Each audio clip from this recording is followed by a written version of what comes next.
आज हम जानेंगे जनरल इंग्लिश, यानी जो भी हमारी इंग्लिश ग्रामर में कॉम्पिटिटिव एग्ज़ाम्स में सबसे पहले जो हमारे पूछे जाते हैं और जो कंपलसरी सबको याद होने चाहिए वो हमारे टेंसेस। सबसे पहले हम टेंसेस को पढ़ेंगे। तो सबसे पहले हम जानेंगे कि टेंसेस होते क्या हैं। तो टेंसेस हमारे वे रूल्स होते हैं जो हमें बताते हैं कि कोई भी काम कौन से समय में हुआ है और कितना हुआ है। तो हम लिख के देखते हैं इसको। बताते हैं कि कोई भी काम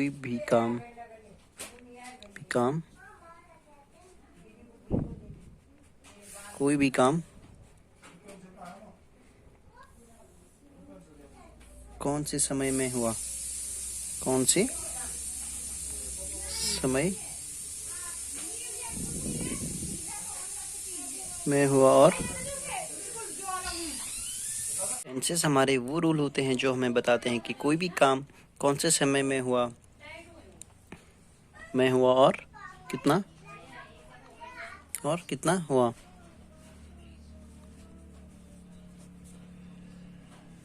हुआ है।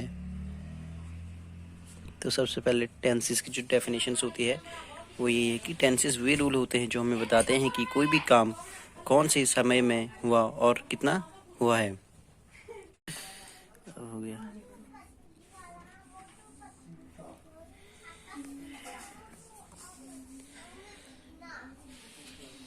अब जानेंगे हम कॉन्सेप्ट ऑफ टेंसेस, यानी टेंसेस के जो हमारे कॉन्सेप्ट होते हैं वो क्या क्या हैं। ठीक है, सबसे पहले ये जानेंगे हम concept of tenses. Concepts of tenses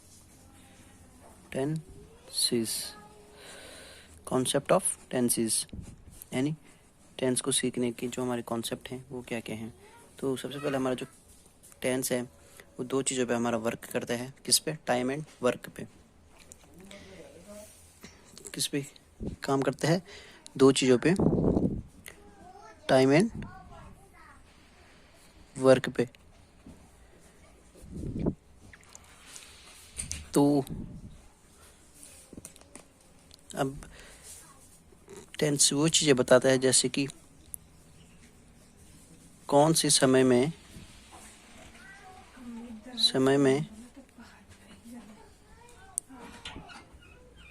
कौन से समय में हुआ है और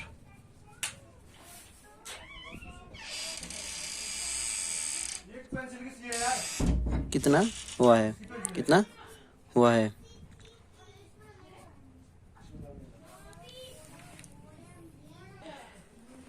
अब हम सबको पता है कि टेंसेस के कितने टाइप्स होते हैं। पास्ट टेंस, प्रेजेंट टेंस और फ्यूचर टेंस। ये तो वैसे सभी को पता है, नॉर्मल। जानेंगे हम अब टाइप्स ऑफ टेंसेस। तो हम सबको पता है कि टाइप्स ऑफ टेंसेस, यानी टेंस कितने प्रकार के होते हैं? 3 प्रकार के। कौन कौन से? पास्ट, प्रेजेंट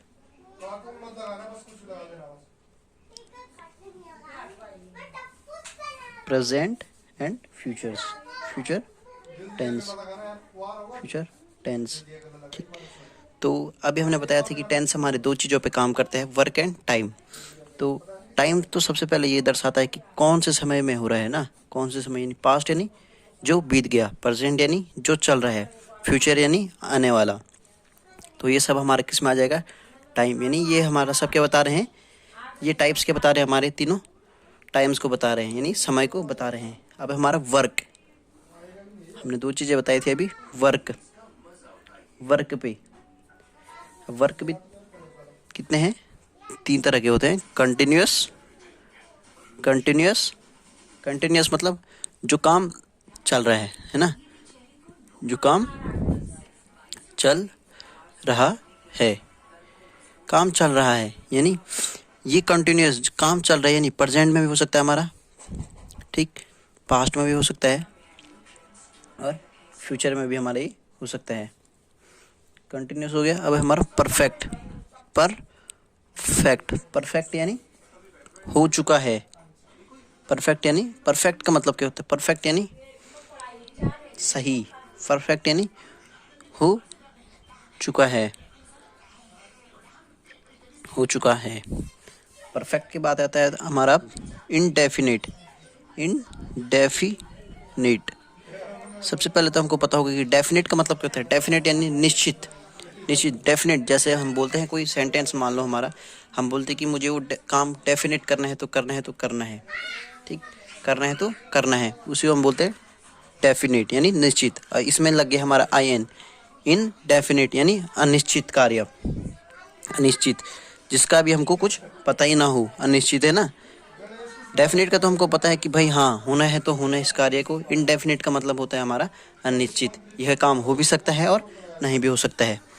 फिर आता है हमारा perfect continuous, perfect continuous, continuous, perfect continuous. Perfect मतलब तो तुमको पता ही होगा कि जैसे पक्का, परफेक्ट मतलब पक्का, कंटिन्यूअस मतलब जो काम चल रहा है, ठीक, परफेक्ट कंटिन्यूअस, यह काम पक्का।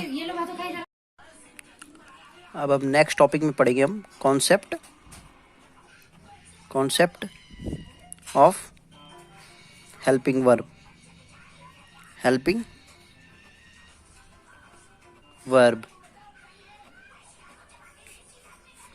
अब इन टेंसेस के लिए हमको क्या, हेल्पिंग वर्ब भी बहुत ज़रूरी चाहिए, तभी हमारे क्या जो सेंटेंस बन पाएंगे, ठीक।